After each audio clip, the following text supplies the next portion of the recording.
Hello, hello, hello, and welcome to today's episode of Her Version. This podcast is dedicated to sharing stories of struggle to triumph, a platform that allows individuals to tell their truth in order to inspire and uplift others. For those of you that are new to this podcast and like content like this, make sure you hit that subscribe button, follow, like, and share. I am your host, Sabrina Victoria. Let's jump right in.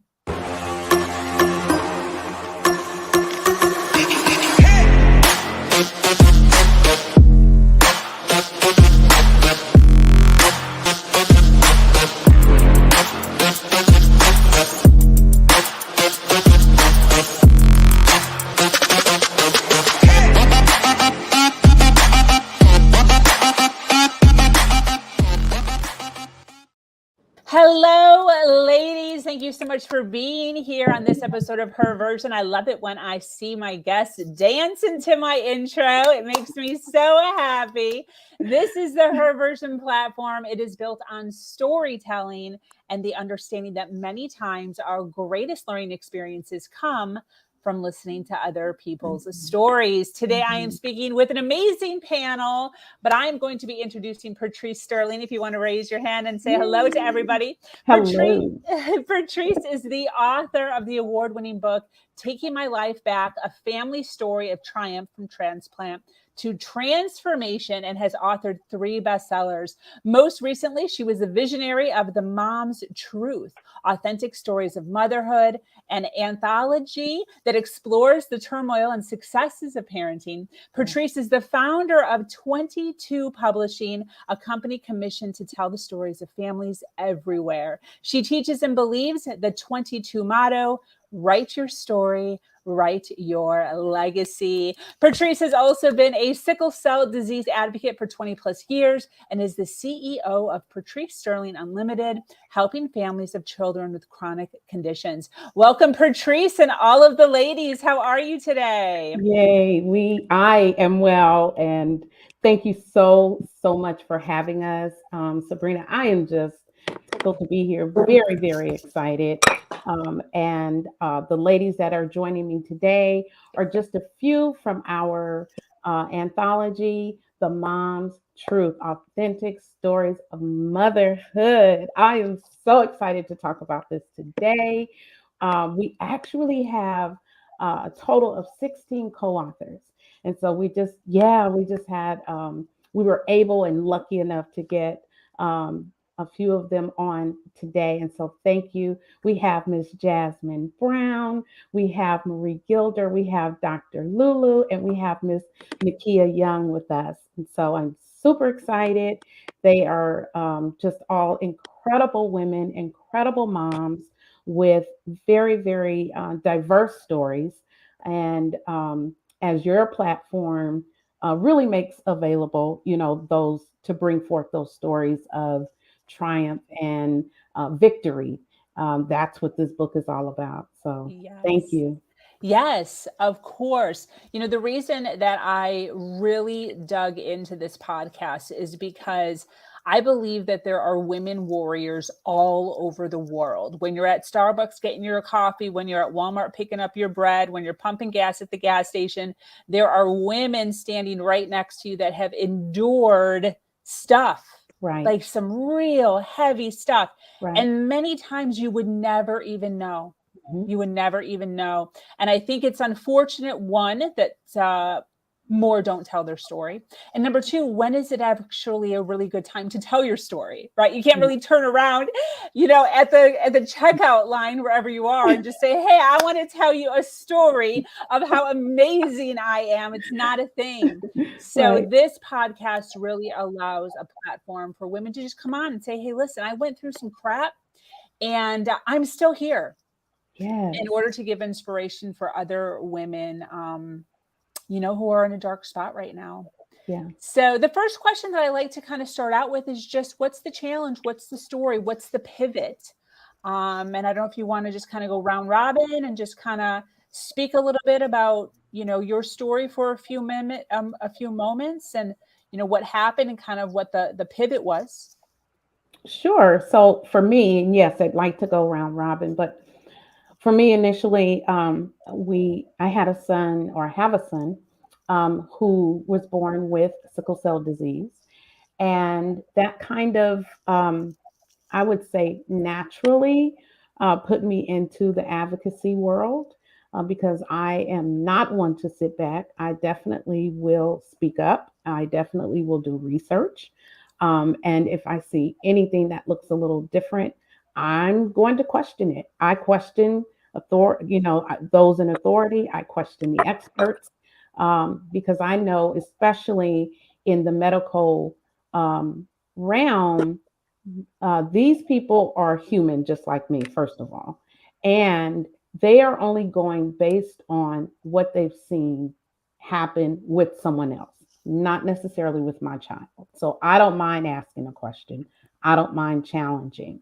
And so that's how I got into advocacy. And then what followed was when my son was going to receive his transplant, I decided to write a book about it. I wrote a book, Taking My Life Back, and that really chronicles the whole transplant experience, right? And so, with that, then other opportunities opened, and I started writing more. I've always been a writer from a child, loved writing my entire life, but I started writing more out of that. And so, I'm going to say that that was the pivotal point after I wrote Taking My Life Back. Well, Jasmine, do you want to go? Sure. Um, so I definitely would say my pivotal moment was when um, I decided that I wish that I had somebody to share their story the same way that when I was going through my situation. So I'm a parent, but not by birthing a child. I actually have two children that were gifted to me. And I just decided that my story needed to be, shared.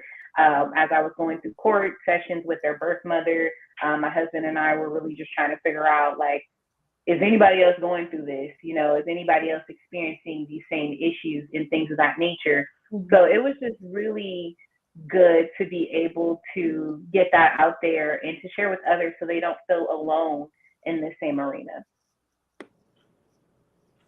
I love it. Nakia, would you like to go? I sure can. Can you all hear me okay? Yes. Awesome. So my chapter is called Mothering While Motherless.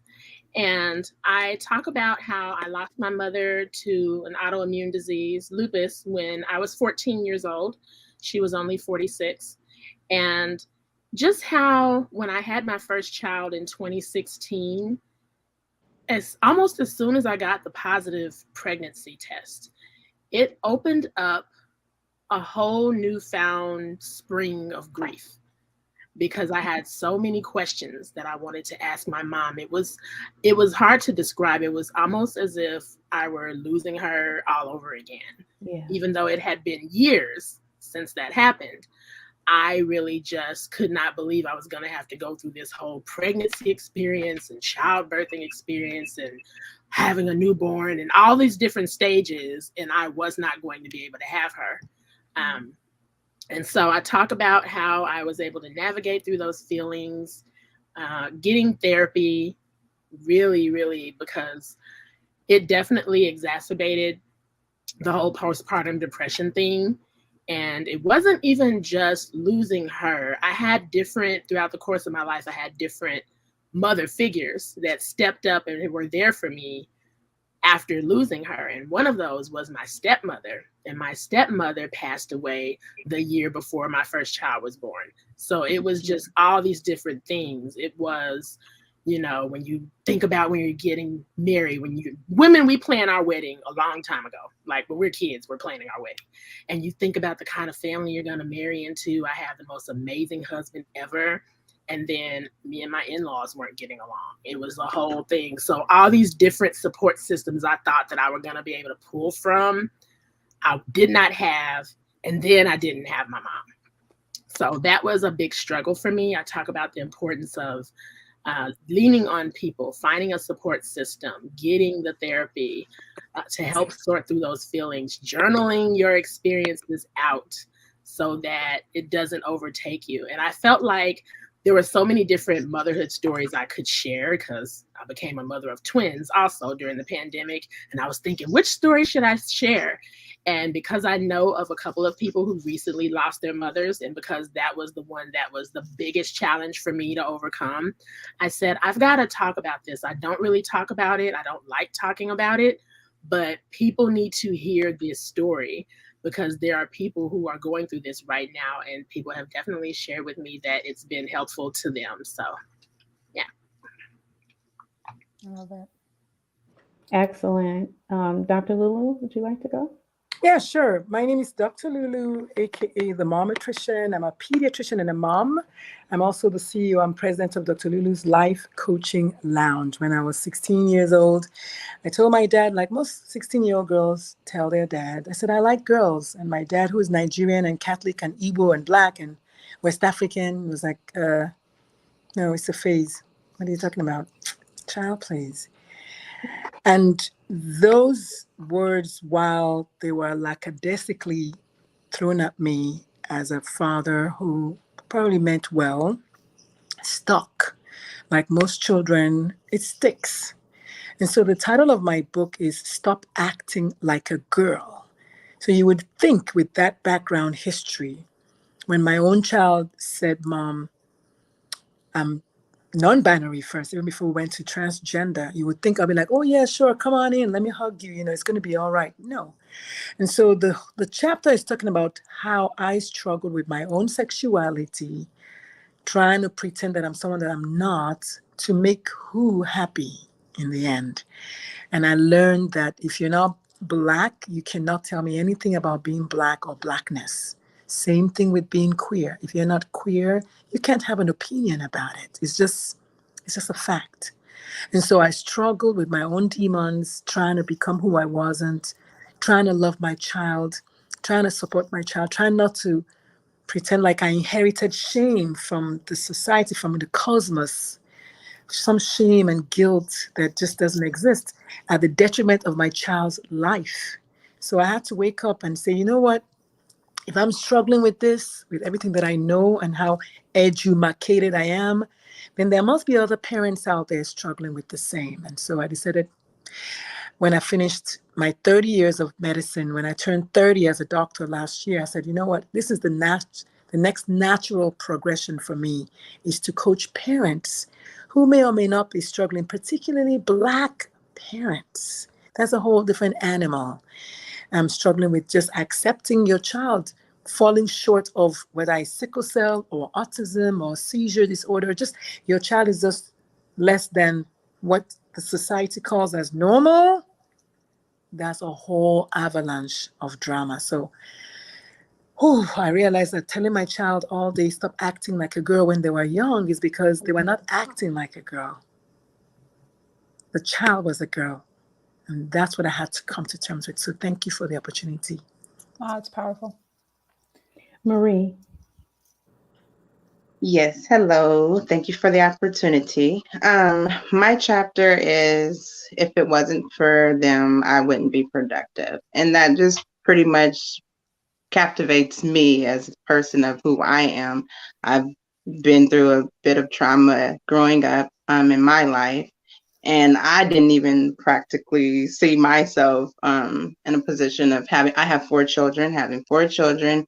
I started off with one. I thought I was good, thought I was done, was ready to venture off. I'm sending her off to college. She's only 7 before I started having more kids. So I definitely, growing up, knew to care harder and love stronger for my children than, I'm not going to say I didn't experience, but some things that was very lacked in my life. And so I just talk about the struggles, but just the laughs and the love that I have in the journey of raising 4 children, ranging from 11 years old to down to 6 months. So it doesn't talk a big piece of my past struggle, but I'm embracing my right now present moment of being a mom and how I see the future with my children and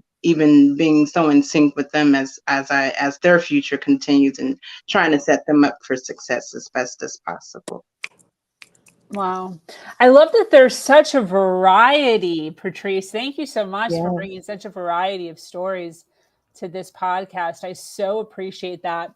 The question that I want to ask each of you is, obviously, and some of you already stated this, there's more than one story. You had to like pick a story.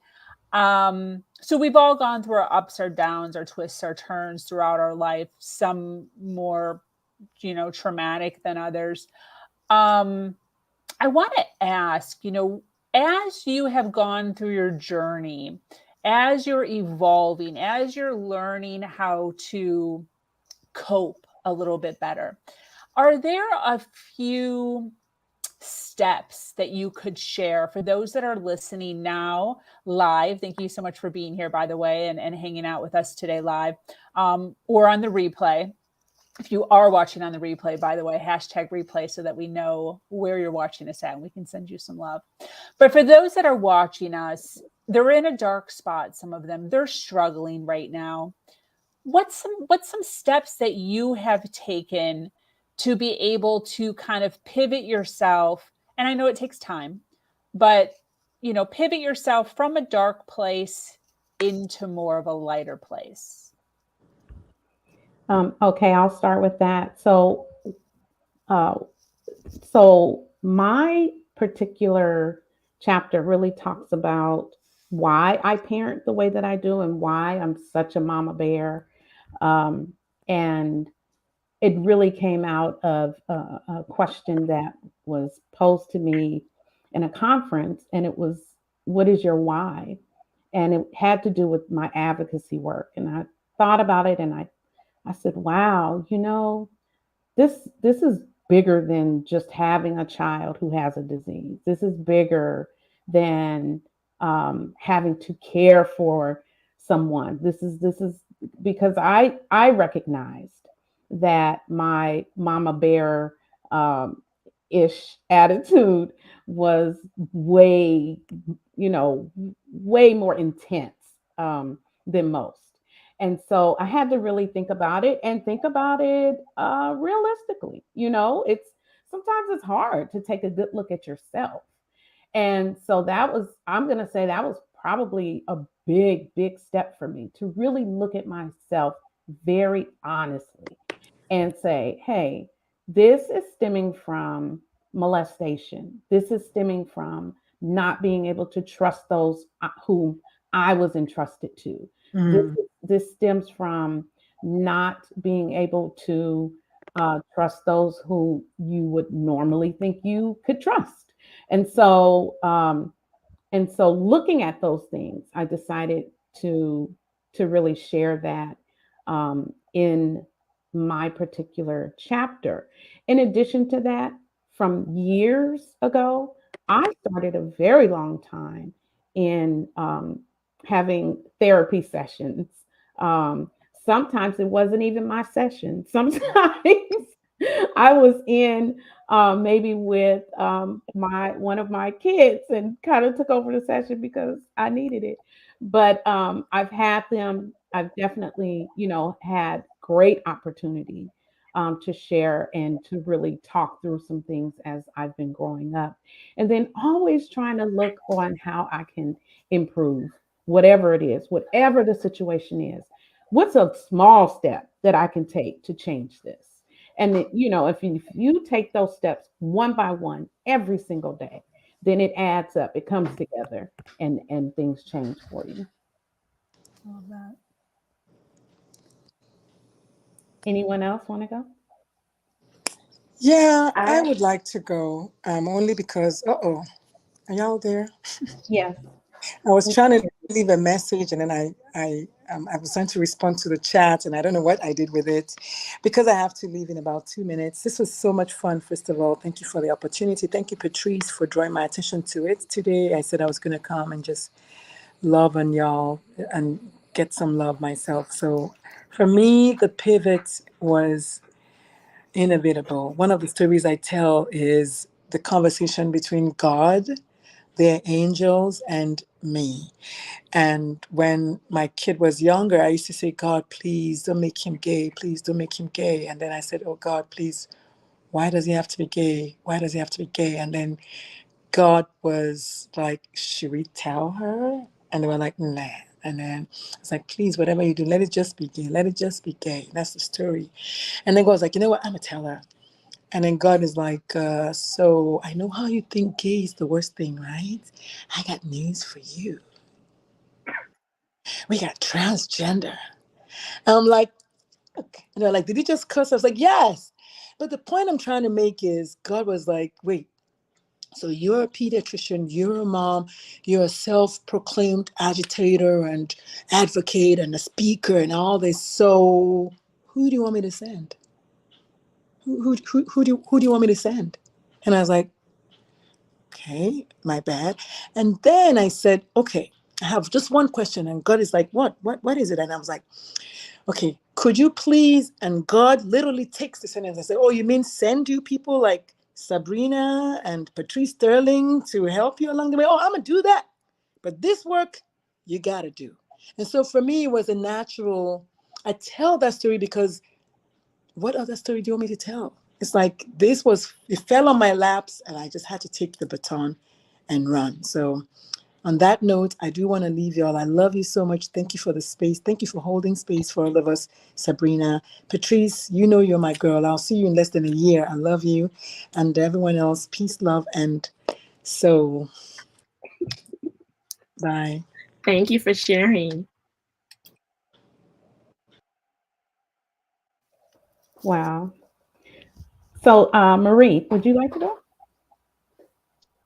Sure. Can we kind of re-ask the question? Yeah, I was asking, what are some things that you personally have done over the course of your journey? So not necessarily the story that we're talking about right now, but any of your ups or your downs.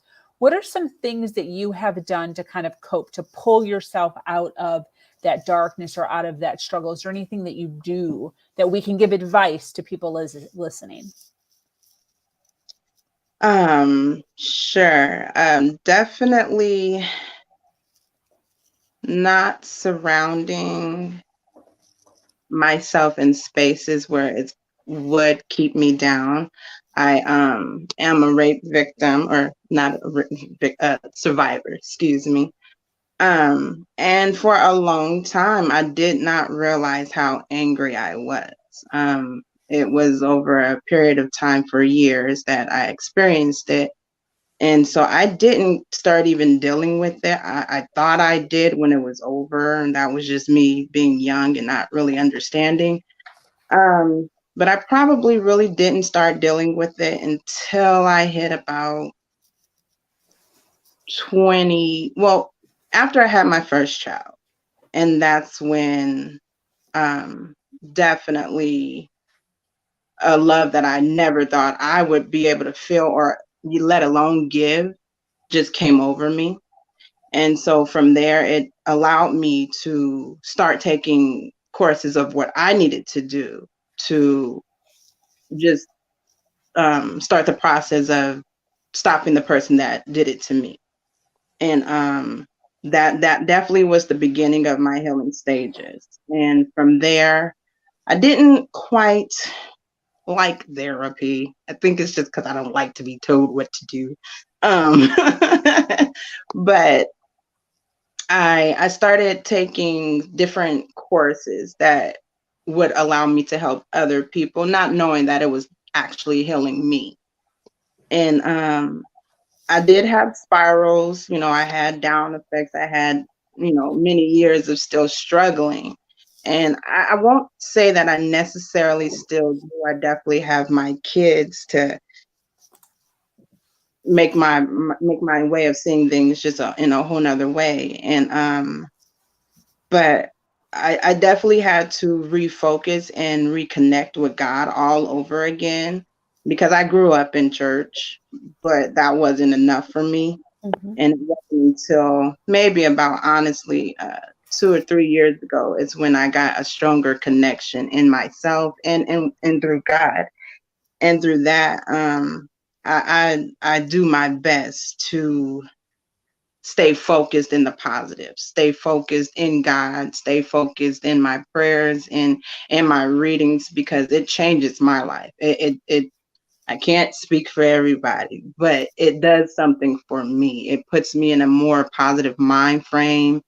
um it makes me want to make a change. It makes me want to stop the things that causes a person to be that way, and makes me want to connect stronger with people like that, because what is your why? What makes you be that way? And I think we overlook a lot of people that's been hurt their own selves. And so I don't know, I'm just loving love right now. I'm loving my kids because it helps me just forget about it. So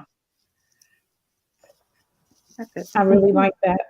If I can, Sabrina, I really like that, loving love. I think because love is just so important. And really just the basis for so many things. You know, it's the foundation for so much, and it's the foundation for all things positive, of course. And so um, staying in a positive mindset, I think, is so good. One thing I do is every single day when I get up, every single day, I just think about why I'm thankful, why I'm grateful every single day.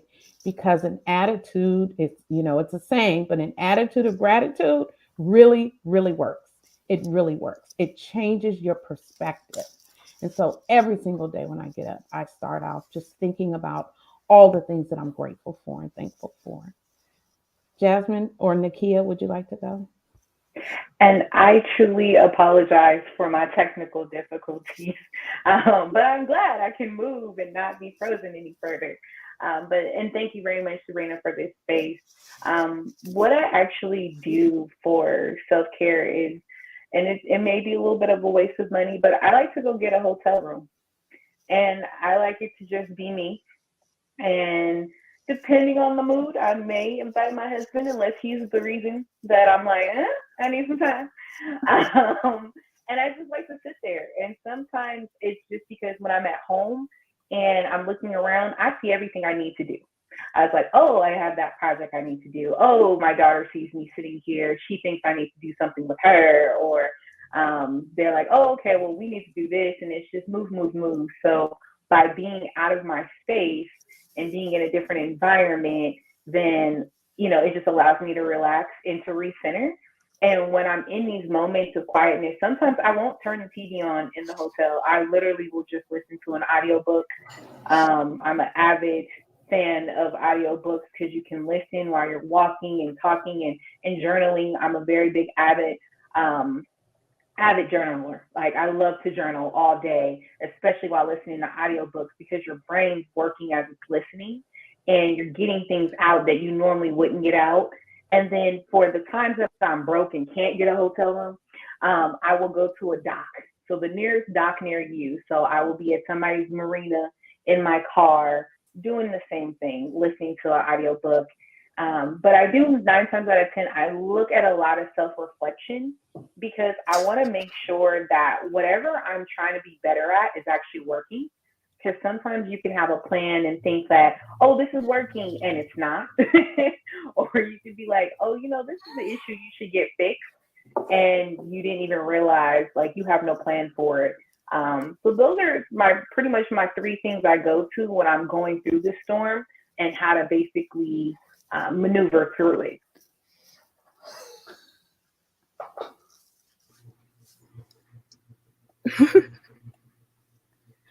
Were you going to say something, Sabrina?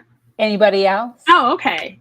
I can go. First of all, Jasmine, I'm with you. I have my hotel room booked, and I will be out next Wednesday. I do every now and again. There's nothing wrong with every now and again running away from home.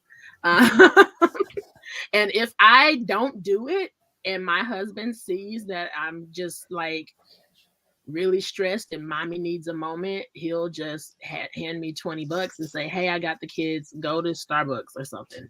And I will just be like, you don't have to tell me twice. I'm grabbing my journal and my purse and my keys. I'm out. But just giving yourself time to breathe. Next week, when I go to this hotel room, I'm going to take my poster board and some stuff, and I'm going to do my vision board for 2023. And when I'm not doing that project, I'm going to just be reading my Bible, journaling. I'm going to take a candle. I'm going to take my little Bluetooth speaker and play some relaxing music, all of that. But another thing, I talked about the journaling earlier. I talked about going to therapy. Let me tell you guys something. I will say one of the things that I do if I find myself in a dark space is I'll ask myself the question, how did I get here? And I'll begin to trace back to what happened right before this dark cloud or this dark mood came over me. What was the catalyst for it? And sometimes that's been social media. If that was it, okay, I'm going on a social media fast, or I'm greatly reducing the amount of time I'm spending on there because I don't need to know what everybody else is doing like that anyway. I need to have my blinders on and I need to be running my own race. If it is, and this was crazy, I'll say this, all mom groups are not created equally. Some of the most judgmental people you'll ever come across, unfortunately, is other mothers.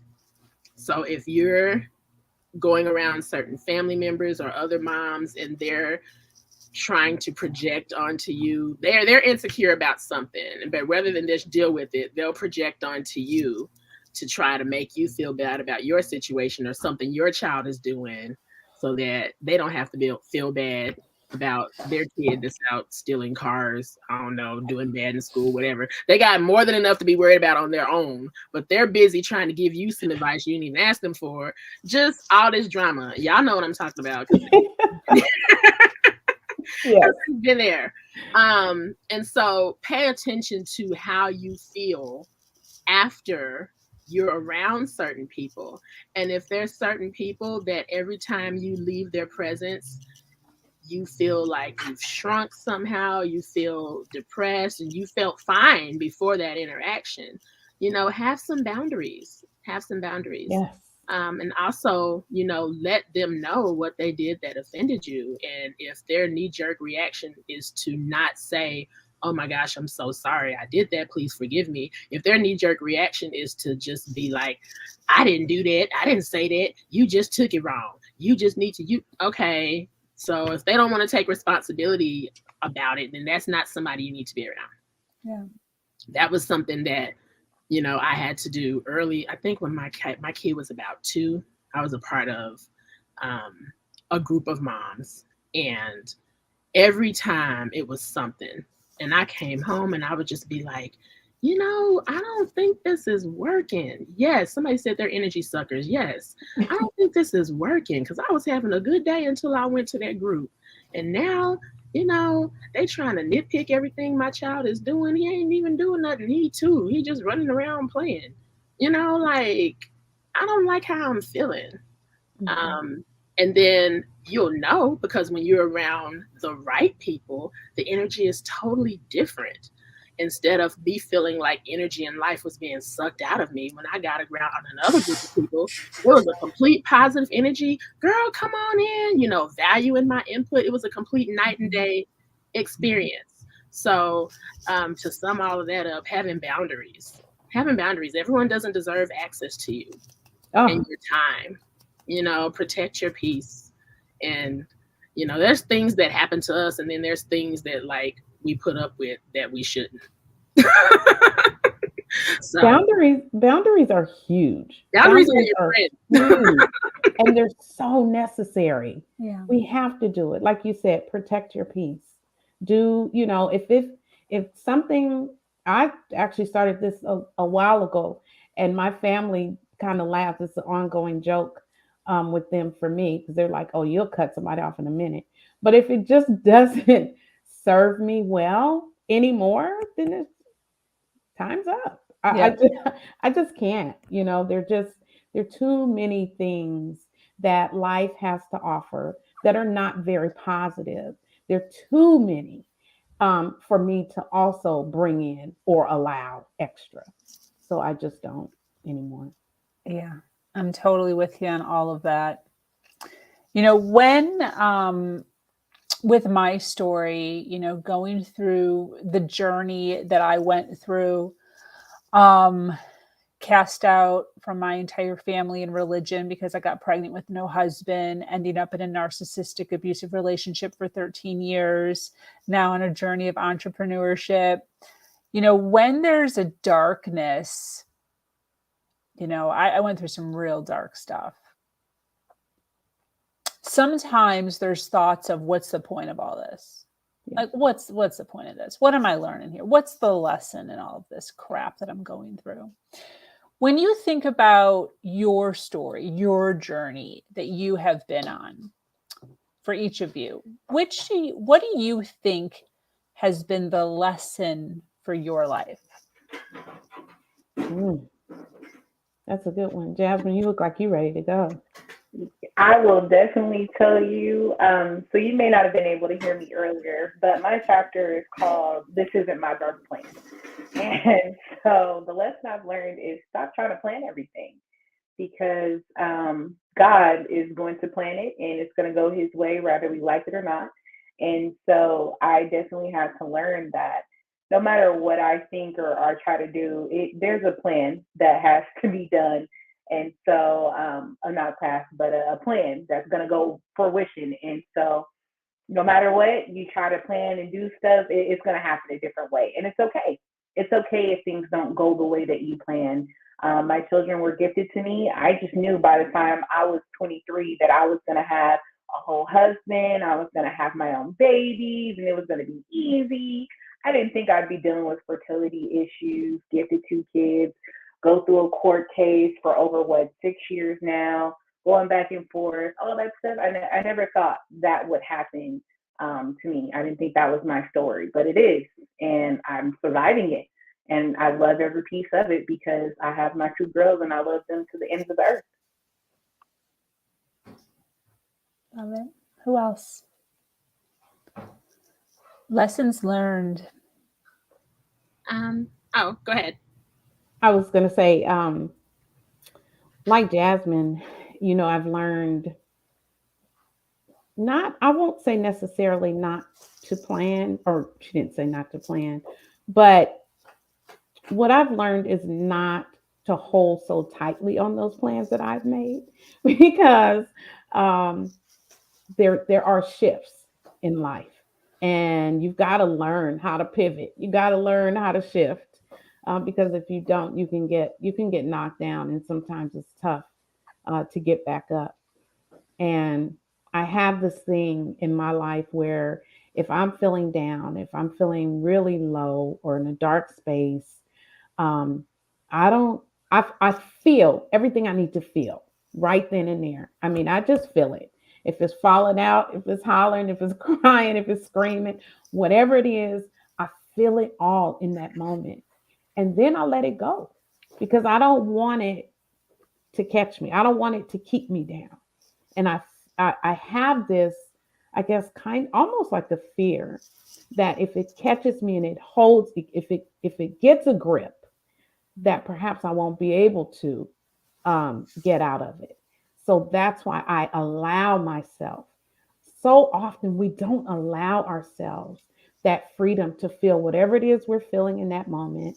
We don't allow ourselves to be angry about things, to be upset about things, not to like things, because we've been taught that, oh, it is what it is, or whatever the situation, we should be happy, or things like that. And that is just not the truth. Some things I'm going to be pissed off about, and that is the truth. Some things I'm going to be hurt around, and that is the truth. And so I want to feel that in that moment, get it all out so that I can get back up and move forward. So that's probably one of my greatest lessons. Awesome. Who's next? Nakia. So I was gonna say mine is I always go back to the beginning. So my testimony was my mom, before she was officially diagnosed with lupus, she could not have kids, and doctors didn't know why. She kept having all these health problems. Nobody knew what was wrong with her.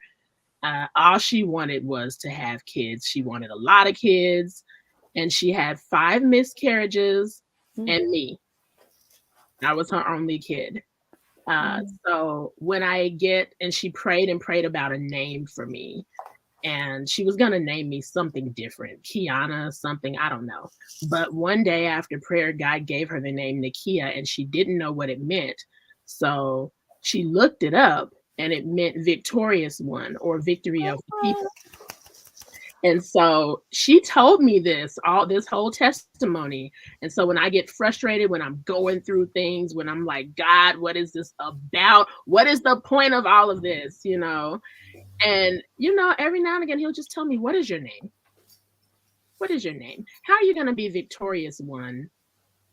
If you want victory, you usually are having to overcome something. Your victory, you're battle tested. And so I'll go back to my beginning. I'll say, okay, this is a season. It's not going to always be like this. This is temporary. It's going to pass. But I am going to, from this situation, whatever it is, come out of this stronger, riser, and better. I have to. That is my name. That's who I am. That is what I do. Greater is he who is in me than he who is in the world. God has given me everything that I need to triumph over this situation. And I'm about to do it with flying colors and make the devil pay for ever thinking he could play with me. That is what I come back to every single time. So that's how I cope. That's awesome. I want to, again, give a shout out to those watching live. Thank you so much for being here and hanging out with us while some of these ladies share their journey and some of their insight from their own story. But as we wrap up here, I want to ask each of you, why did you decide to share your story? Wow. Sabrina, when I first had the thought to even write this book, the first thing that I thought about was there are so many women, there's so many moms out there who think, am I doing this right? Or they think I am doing it wrong. Or they're thinking, am I the only one going through this? Has anyone else experienced this? SOS, right? And so my first thought was that this book, that The Mom's Truth, would be a support tool, that it would show these moms that you are no different. And that's why I love the diversity of the stories, because literally any mom could close her eyes, pick a story, and probably pick hers, And so it was time. It was time to tell the story. It's time to talk about the realness of motherhood.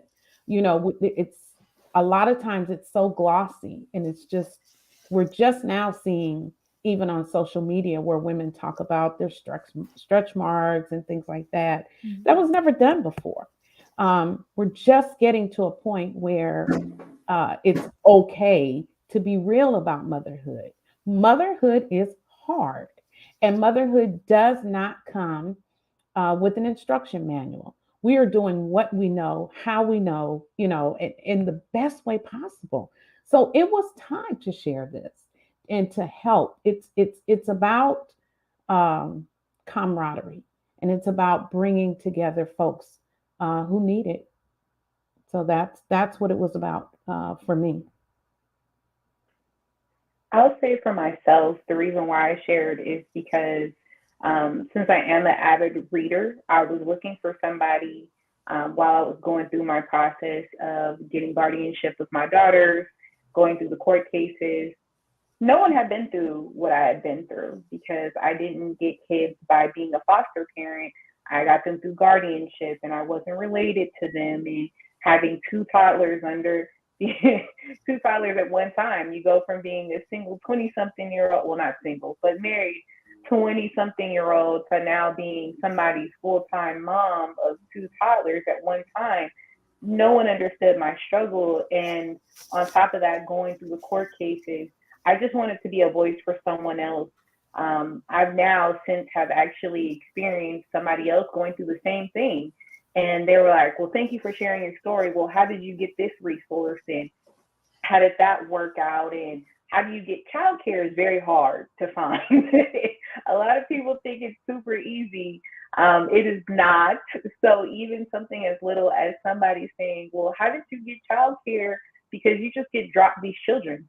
It's not like you have 9 months to prepare and to get your stuff together. Like I had no beds, I had nothing. Literally, it was a drop off and figure it out. And so being able to tell my story and letting them know, hey, this wasn't my plan either. And it definitely wasn't yours, but we can make it through because I did, so you can do it too. And the same God yesterday is the same God today, so we can definitely get through it. So I will say that's why I shared my story. I wanted to be the voice that I didn't have. Beautiful. I would say similar to what Jasmine just said, and I will say too, I don't know if you guys ever did the Enneagram test. I'm an Enneagram 8. Anybody who knows anything about Enneagrams, Enneagram 8s have a hard time being vulnerable. And I've started sharing my story more and more in recent years because someone needs to hear it. But I had to confront the reasons why I was reluctant to share it.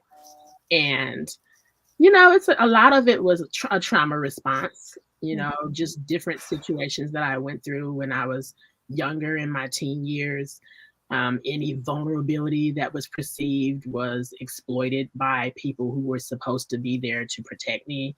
And so I would kind of put on this tough shield, like, I don't need any help, I'm good, you know, and I'm definitely now at age 41. I'm just like, I don't have time for that.